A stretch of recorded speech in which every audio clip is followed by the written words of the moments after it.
Hello everyone, एक बार फिर से आप सभी का स्वागत है। दोस्तों, आज की इस क्लास में हम करेंगे मॉडल पेपर। भूगोल का मॉडल पेपर है क्लास 12 के लिए, बोर्ड परीक्षा 2023 के लिए, और ये है हमारा 7वां मॉडल पेपर। इस 7वें मॉडल पेपर में का हम आज दूसरा भाग करेंगे। इससे पहले भाग में हमने जो आपके ऑब्जेक्टिव टाइप के क्वेश्चंस थे और रिक्त स्थान वाले प्रश्न थे वो हमने कंप्लीट देख लिए हैं, और इस दूसरे भाग में हम करेंगे अति लघुत्रात्मक प्रश्न। अति लघुत्रात्मक प्रश्न जो आपके प्रश्न नंबर जो तीसरा होगा वहाँ से शुरू होते हैं। तो आइए देखते हैं पहला प्रश्न क्या है। पहला प्रश्न है, आर्थिक क्रियाएँ क्या हैं? तो आप इसमें लिखेंगे कि मानव के वे क्रियाकलाप जिनसे आय प्राप्त होती है आर्थिक क्रियाएं कहलाती है। ठीक है। नेक्स्ट, दूसरा प्रश्न है, विवृत खनन खनिजों के खनन का सबसे सस्ता तरीका क्यों है? तो इसमें आप लिखेंगे कि विवृत खनन जो है ये खनिजों का सबसे सस्ता तरीका इसीलिए है क्योंकि विवृत खनन में सुरक्षात्मक पूर्वोपाय एवं उपकरणों पर अतिरिक्त खर्च अपेक्षाकृत कम होता है और उत्पादन शीघ्र और अधिक होता है, इसीलिए ये सबसे सस्ता तरीका है। नेक्स्ट प्रश्न है तीसरा, तृतीयक क्रियाकलाप क्या होते हैं? दोस्तों, इस प्रश्न का जवाब देने से पहले मैं आपको बता दूं कि हम चैप्टर वाइज जो आपके फर्स्ट चैप्टर से लेकर के एंड तक जितने भी चैप्टर्स हैं हम चैप्टर वाइज अभी फिलहाल कर रहे हैं रिवीजन लाइव क्लास में। तो शाम को अगर आप लाइव क्लास ज्वाइन करना चाहते हैं जो कि हमारी 8 बजे रहती है रेगुलर, और उसमें हमने ऑब्जेक्टिव टाइप के क्वेश्चंस, रिक्त स्थान वाले क्वेश्चंस और साथ ही साथ जो अति लघुत्रात्मक प्रश्न हैं उनको हम कर रहे हैं। तो आप हमारे शाम की 8 बजे की लाइव क्लास को जरूर ज्वाइन करिए, और इसके लिए अगर आप नोटिफिकेशन प्राप्त करना चाहते हैं कि हमारी क्लास कब शुरू होती है तो आप हमारा टेलीग्राम चैनल ज्वाइन कर लीजिए। वहां पर हम पहले ही आपको वीडियोस का नोटिफिकेशन सेंड कर देते हैं, लिंक वहां पर सेंड कर देते हैं। और इसके अलावा जो हमारे ये जो जितने भी मॉडल पेपर्स हमने बनाए, टोटल 10 मॉडल पेपर्स बनाए हैं, इसकी अगर आप PDF प्राप्त करना चाहते हैं तो आप हमारा ऐप डाउनलोड करिए, वहां पर एक ही जगह पर आपको सारी की सारी PDF मिल जाएगी।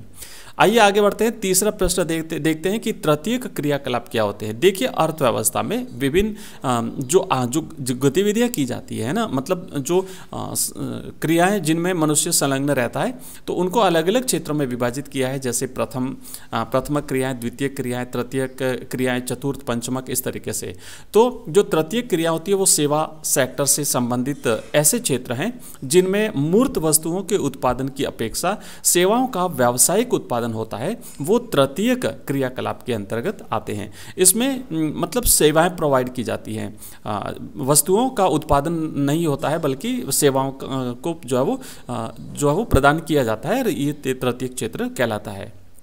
अगला है नेक्स्ट, चौथा प्रश्न है, सार्वजनिक क्षेत्र के उद्योग और निजी क्षेत्र के उद्योगों में कोई एक अंतर बताइए।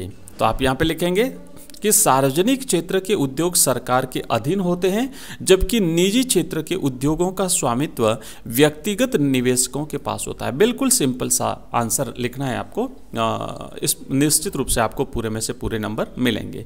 तो ये हमने अति लघुत्रात्मक प्रश्न किए हैं, और अब हम करेंगे इसका जो खंड ब है।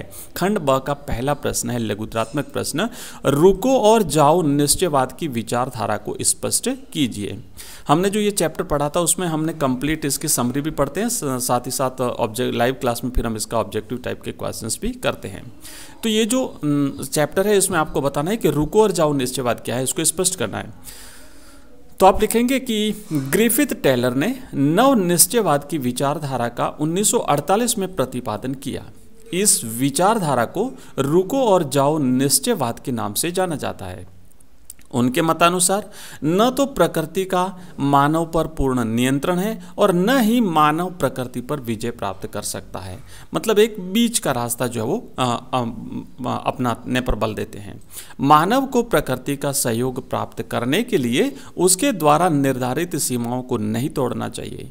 मानव को विकास की योजनाएं क्रियान्वित करते समय प्रकृति के साथ सामंजस्य स्थापित करना चाहिए। यह विचारधारा निश्चयवाद और संभववाद के बीच एक मध्य मार्ग है।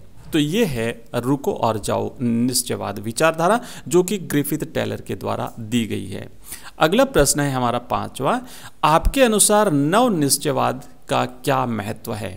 तो आप यहाँ पे लिखेंगे कि नव निश्चयवाद विचारधारा यह बताती है कि हमें प्रकृति का सहयोग प्राप्त करने के लिए उसके द्वारा निर्धारित सीमाओं को नहीं तोड़ना चाहिए। मानव को विकास की योजनाएं क्रियान्वित करते समय प्रकृति के साथ सामंजस्य स्थापित करना चाहिए, ये नव निश्चयवाद विचारधारा कहती है।